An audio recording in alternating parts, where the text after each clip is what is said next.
Oh, what do you know? The track is gone.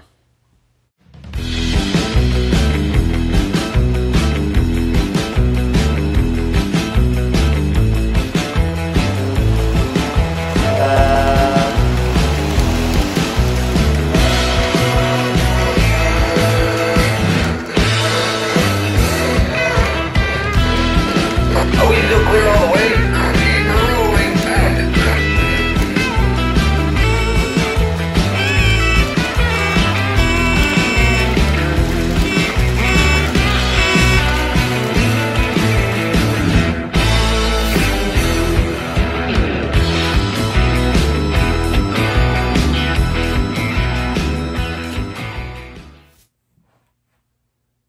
Hey, what's going on, all you model train lovers out there? This is Rail Chief, and welcome back to another layout update here on my channel. As always, my name is Mike, and in today's video, we're going to be showing some pretty huge major changes to the main layout, which is in the front of the train room. Now, currently, the table is pretty much a mess, but there is some new and improved type of arrangements to the table, so that's what we're going to be taking a look at today. So, without further ado, let's go ahead and get on with the show.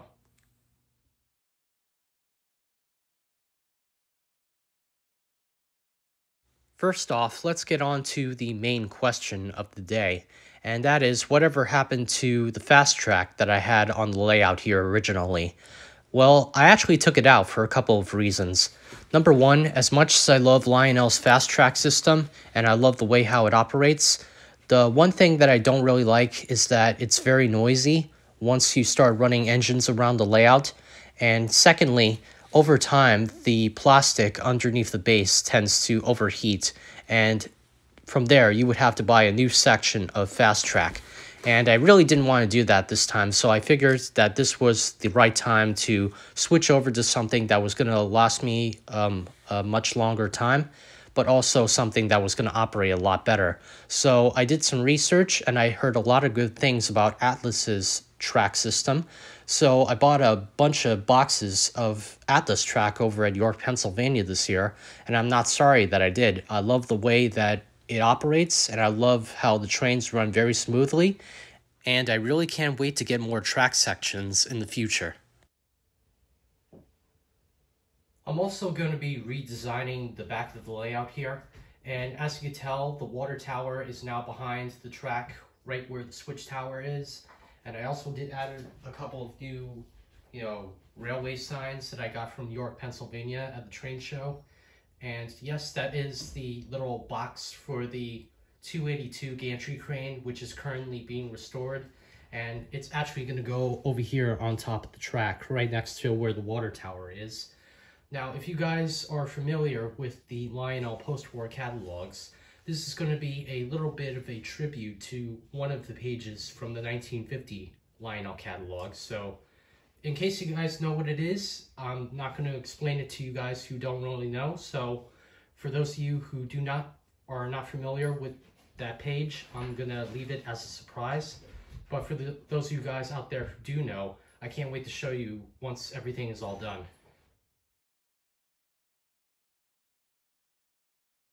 Right next to the oil field, I added a little activation lock-on with a little button to attach to it, so that way I can unload things like barrels or coal or whatever on this curve here.